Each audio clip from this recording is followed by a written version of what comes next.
Hi, this is Jeff Tingey, Director of Athletics here at Idaho State University.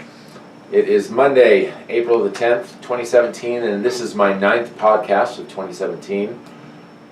Appreciate everyone who has listened thus far, and for those who provide feedback, really appreciate that. It's a great way for us to disseminate information and to be progressive. And Steve, who's on the camera over here, he and I are always trying to be progressive, always trying to think of ways to do that and to be better. And with that in mind, of always trying to be better and to shake things up a little bit, I've come to the ISU Strength and Conditioning Center, the Jared Allen Strength and Conditioning Center. And today I'm going to interview Kristin Shuman, who is our strength and conditioning coach here at the university. Kristin, welcome. Thanks. Thank you for allowing us to come to your home here. Of course. For those of you that don't know, Kristin has been our head strength coach for about 2 years. Spent some time as an assistant strength coach here, and you've also been the strength coach for a few other departments on campus, public safety and some of the others, right? I worked with our law enforcement program, and during my time over in academics, I worked with the soccer and softball teams via program design and that. Well, and especially with your time as an assistant with us, and then with softball and soccer, you were a shoo-in for our job, so we're very happy to have you. Appreciate that. Well, Kristin, you come from Wayne, Michigan, got your bachelor's degree at Eastern Michigan University, and then Kristin has a master's and a doctorate from here at Idaho State University. With all of that and everything else, could you give us a background on you? Sure. I grew up in Wayne, Michigan. I went to Eastern Michigan University, which is not far from my childhood home. I was a walk-on on the volleyball team for a couple of years, and I got into the strength and conditioning side of things through that experience. And I was an athlete all through high school as well. Strength and conditioning back then was not as incorporated as it is now, especially in female sports. And I'm a little older than I look, but so they used to train us a lot like football players, and powerlifting, heavy this, heavy that, big progressions. And as I got into it and got into more of the research of things and how things were expanding at the time, I really got into program design and learning how to do that for individual teams in different ways. And I had some really great mentors back in Detroit. I worked at the University of Detroit Mercy for a year, the post-bachelor degree, and got to spend some time with a guy named Nick Wilson, who's still a great friend of mine, and Jim Kilbasso, who was his mentor as well. And they taught me a lot about how to design for different populations, whether it was youth, collegiate, high school, professional guys I got to work with in Detroit, which was a really cool experience. And every level is just a little bit different on how you progress, how you design, how you individualize for that. So I did that for a year, and then I wanted to get a master's degree. So I moved to Idaho. I worked for the department then as a graduate assistant turned assistant strength coach here, and got to work with all of the women's side of things, and partially with football as well at that time. Went on to my doctoral degree after I finished the master's degree and moved to the academic side of things, where I got to get into the lab a little bit more, which was a really great experience as well. Same kind of concept, different kind of approach, much more applied here in the weight room, very much more clinical in the lab, and got to see some real data, some hard testing data come out, which was kind of cool. Different than putting a team through a vertical jump test, where it's really applied. There's a lot of different factors on how that shakes out. How do they jump? How do they counter move? How do they swing? How do they do stuff like that? So the hard data experience was a lot of fun. VO2 max testing, wind gate power testing, hydrostatic weighing, a little bit more accurate than body fat calipers, which we do in here. Finished my doctoral work, started working on my dissertation, and this job came open. So I wanted to come back and take all of those experiences and combine those into what I knew some of the programs needed. So I was lucky enough to get hired by you guys, and have been doing that for the last 2 years. And now I'm done with my dissertation. Just submitted it Friday, which is pretty exciting, and we'll defend on Friday as well. The light at the end of the tunnel. It's done. Oh, good. So, with that work that you did in the lab, you talked about all of the great knowledge that you gained from that. we see in the department that the strength and conditioning workouts that you give to the student athletes are all research-based. How did you come to that? Why that way instead of another? And I guess that's part one. And number two, what is your theory? Sure. So in the strength and conditioning world, there's a lot of questions. How you design, what choices you make, and things like that. A lot of more strength coaches who are educated, not the old school kind of maker-uppers of things. We're going more towards research-based workouts, things that you're basing workouts on the needs of the sport, the actual needs, whether it's aerobic, anaerobic, the work-to-rest ratio of the actual sport performance. We know that a typical football play lasts about 8 seconds, so it's fairly typical for us to design an interval running program that lasts about 8 to 10 seconds with that 1 to 3 rest, so that you're getting the rest that would be provided in a game. You're mimicking the same kinds of things that are happening when they're performing, so that you're training the body in a way that is specific to them, just like softball. We run 300-yard shuttles with softball. The distance between 2 bases is about 20 yards, so we set our cones at 25. Instead of some sports that go 50, like a basketball team might do a 50-yard, 300-yard shuttle, because that's a little bit more typical in the length of what they're running. A little less than that, but it's just based on the sport, really. It's based on the needs of the sport. Is it dominantly aerobic, dominantly anaerobic? Is it a mixture of both? And then you get into the design of having both and how you whittle that down over the course of the off-season, into the pre-season, into the season. Lots of strength coaches are going that route nowadays because it benefits the team individually and it makes the team buy into the program. It makes them think it's for them. You can run the same tests, you can do the same drills, you can do everything with every team. But if you can design it to where they feel like it's directly made for them based on length of distance or time of rest, it creates a little bit more of a "this is for me" feeling, which is what I like to do. Does that play into, and this is me going off the cuff, but does that play into some of your personality? Because, and our viewers can hear and see you're a soft-spoken woman. You're not going to get up and yell and get in their faces and cuss them out and chew them out. How do you fit your motivational styles into all of that? You know, I'm a big accountability person. I can provide every tool for these kids, and I try to do that. I try to give them the program. I try to teach them progression. I try to incorporate my own progression within the program that they don't have to do themselves. But you know, we are dealing with adults. We're dealing with adult kids, student athletes. You know, we call them kids a lot, and we do it around the department. But really, we're dealing with 18 to 24-year-olds, and I want them to be accountable for the things they do. I don't think I should have to cuss and swear and scream at them. I mean, I do yell at them sometimes. I won't do that in the podcast, but I just want them to be accountable for the things they do without me. I mean, I can't move their arms and legs. I can't put the weights in their hands. They have to choose those things. I do monitor through a card-based system. So when I see a kid, I look at their cards every week. I try to do it multiple times a week depending on the team. If I struggle a little more maybe with personal progression with the team, I'll look at their card more often so that I can kind of set the weight for them and make them make the next step if they're not doing it themselves. But I'll look and make sure that they're making smart, safe progressions as time goes on. And if they're not, again, I'll set that for them in the card with my own pen. But it doesn't happen too often. I don't have to do that. So is that the part of the process that you use to help evaluate the student athletes on a day-to-day or week or month basis? Absolutely, yeah. You know, I do monitor the card system so I can see what they're doing weekly, daily. But a big part of my evaluation comes through testing. And we test an athlete the minute they come in. I don't touch an athlete. I don't put them through a workout until I test them because I set a lot of their weights based on percentages of their testing. So bench and squat are the two main ones that we test as far as lifting goes.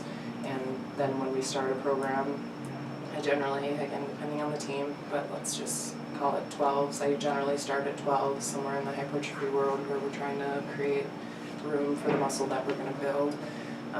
I set them at a certain percentage of that at 12. And then as they move to the 10s over the course of a couple of weeks, we up the percentage and drop the repetitions. But it's all based on the kid. So, the student athlete. So we do that, and that creates an individualization for them as well. So again, every person has their own card, their own workout. It's the same thing, but the weights are different because it's based on the testing component. And then we go through a progressive time. Let's say volleyball. They start in January with their progressive time. They end in late April or early May, depending on how finals fall.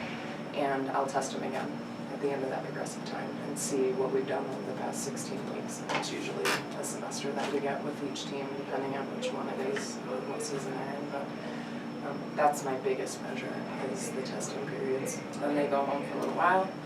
We send them home with a program. We hope that they do it. And then when they come back, we retest. So we see what they've maintained, what they've been gone away from us. Luckily, when some kids do stay here in the summer, which is why football is so important to keep here in the summertime, we can still be progressive during those times. It's hard to be progressive when they're away from me. Yeah, yeah.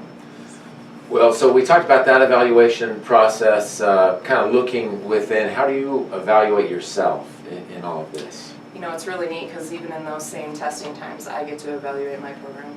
Because not only do I get to measure kind of subjectively the effort of the kid through the testing numbers and seeing them every day and seeing what they do and how much effort they put out, I can measure my program in those numbers too.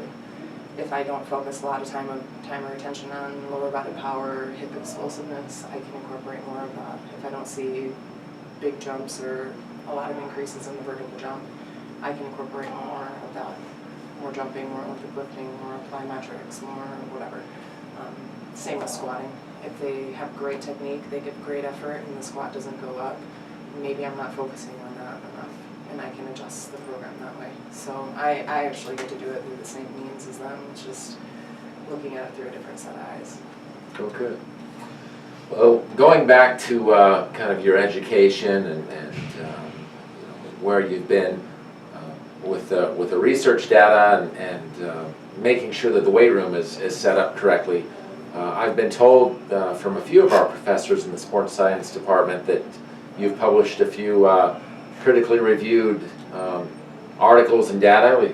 Anything you'd tell us about those? I have. During my doctoral work, I was lucky enough to, get some really good research experience and down in the lab. I worked really closely with a guy named Michael Myers, who's a professor here who works in our exercise physiology department. And he and I published a review article about skateboarding injuries. I'm not a skateboarder. I've never done it in my life, but it's a part of the literature that was really lacking. And we took all of the combined current literature and put together an epidemiological study about all of the injuries that occur during skateboarding times, different populations, youth, adult, traveling, non-traveling, different kinds of things. So it's a nice big collection, and we've been cited quite a few times already. That came out in 2014, I believe, maybe 15. And then I personally got to publish an article out of my master's thesis, which I worked on with Dr. Karen Appleby, who's also a professor here in our sports science department, which I did a study on gender preference of strength coaches. I took a sample population of some different universities and did a qualitative study about whether or not they preferred a man or a female, male or female strength coach based on nothing other than gender. And it was a very interesting study. There's been one other study done like it. That study was a quantitative study where they handed out a survey that described two strength coaches, same story, same education, same everything. One was a man, one was a female. And they found in that study that males preferred men and females had no preference. And in my study, it was a qualitative study, so I did all interviews with kids, student athletes at the collegiate level, who had both exposure to a man and a female in their collegiate time. And I found that there was zero preference for gender. It was more based on leadership skills and behaviors within the weight room. So it kind of didn't really go against the first study, but it kind of presented a new side of things in a more experiential way with the student athletes actually giving me the experience through interview. So it was a really cool study, and the Journal of Strength and Conditioning accepted that, and that's the best journal in my world. Yeah. So, Well, really congratulations. exciting. Good for you. Thanks. So based on that, would you ever try skateboarding? Because we've got so many athletes that ride them all over We campus. do, actually. Coach Toon on the football team's got a longboard. You could borrow his. I see him doing class checks I on see that. those hoverboards nowadays, and I think, wow, I'm just too old for that, so I might want to veer away from the skateboarding. But yeah, it was an interesting study. It was kind of fun. Okay. My focus. Good for you. My last question, I see you as a standalone leader with the student athletes, leader in the department. How do you see yourself in that role, and how does that fit your personality style? It's a weird feeling. I watched it from the outside for a long time, being here before. Again, just kind of viewing some of the spaces that I could see being filled. Also gaining experience in leadership at the time, going through my doctoral program and trying to be a little bit better of a leader, not so much of a grad assistant type person. So coming into the situation, I knew I had a handful. I knew I had my hands full with a giant football team and a lot of spaces to be filled. So, I just kind of plugged away. I feel like I work hard every day. I do it for the student athletes. The only thing that they benefit from is my hard work and their hard work.